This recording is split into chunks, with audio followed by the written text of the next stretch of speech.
Thank you for waking up with Happy Eyes, where we come together to grow in mind, body, and spirit so we can in turn go out and make the world a brighter and sweeter place to live for ourselves and for others. So glad you're here. I got all kinds of things to talk about today. I couldn't make a decision because I just all kind of things run through my little brain. But I think one of the things that, well, the ability to change, our ability as humans to progress and to grow and all that stuff. And I've talked before about the fact that I'm more concerned with, I do have goals, absolutely. But I'm more concerned with being a growth conscious person than a goal oriented person. I want to grow in the process. Because, when you have a goal, you get to the goal and you go, okay, what's next? But I want to be growth oriented. And the thing that I hear so many times people saying, it's such a fallacy, y'all. And I think that's part of the thing I want to do here is debunk things that people have said over and over and over that are absolutely wrong. Because if this was true, then why would we even be here? So people say you can't change. Nobody changes. You can't change. That is y'all, I'm sorry. That is just a line of crap. That is an absolute line of crap. Because if that is the case, if no one can change, then what are we even doing? There'd be no reason for any of the things that we have in life. That is the silliest thing. And I don't understand why anybody with any sense whatsoever would ever say the words, people cannot change. People don't change. They can and they do all the time.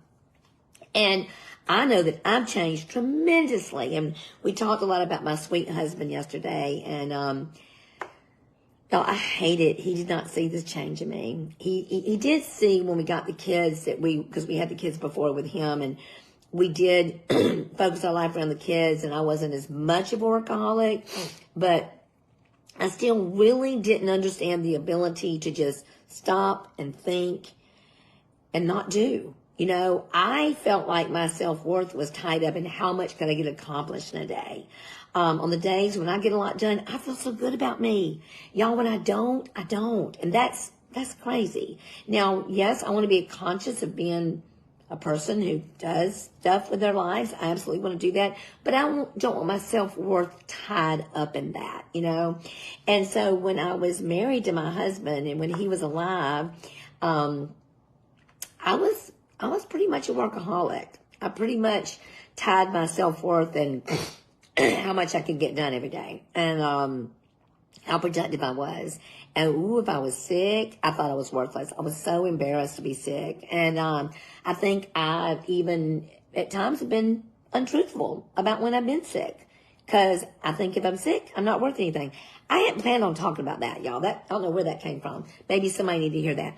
But my topic today is being conscious about your life and having a conscious awareness of your life and your growth and what you want to change in your life. And this was interesting to me. I've read a lot about longevity, about people who live longer. And, I didn't used to be this person. I used to be very haphazard, just fly by and I can fly by the seat of my pants. That's my spiritual gift. But I used to do that all the time. I was impulsive. I was just fly by the seat of my pants, just all those things. I wasn't consciously aware of my health.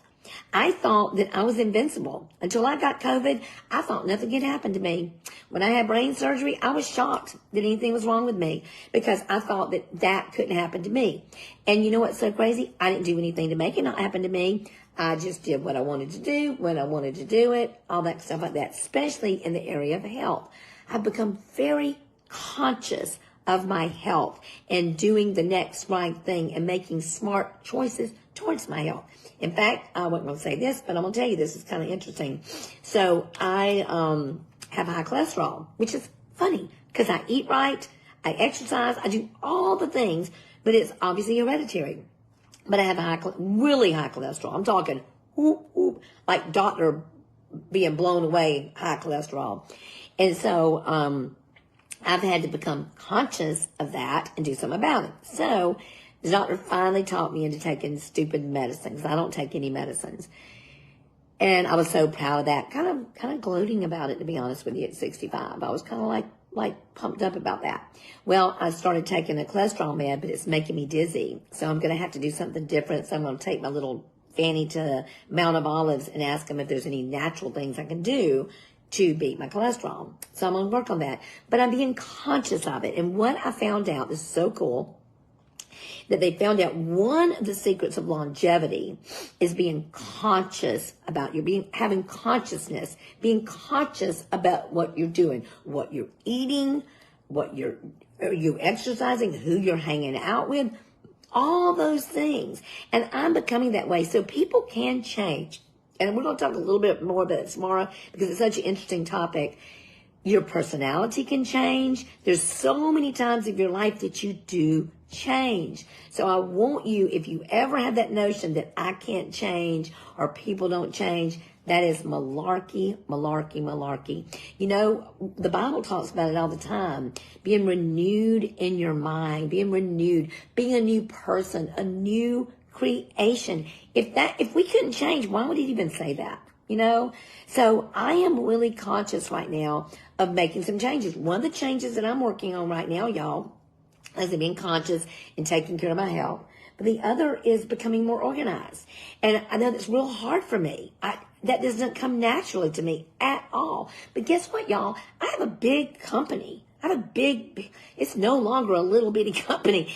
And I have to be consciously aware of what I'm doing and being organized so that I can help them like I need to help them. So our message today is the power of change. But I want to tell you one more thing before I get into that.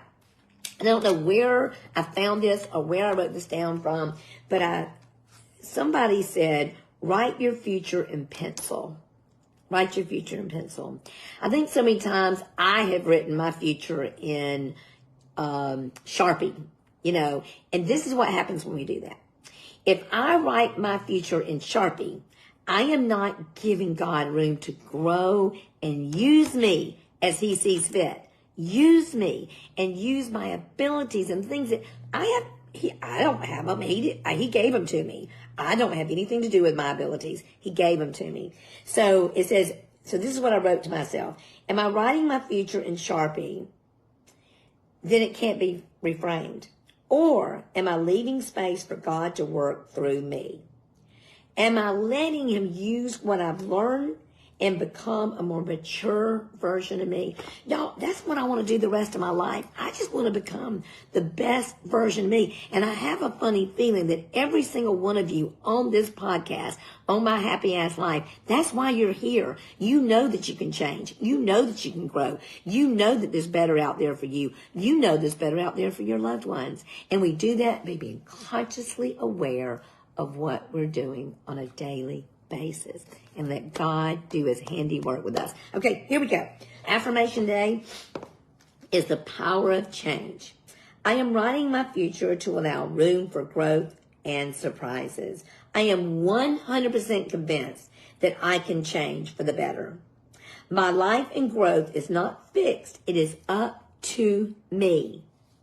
I have the power to grow and to change, to become more conscientious about my life and my choices. To become aware and to take action is an exciting way to live. And so it is. I'm going to say one more thing.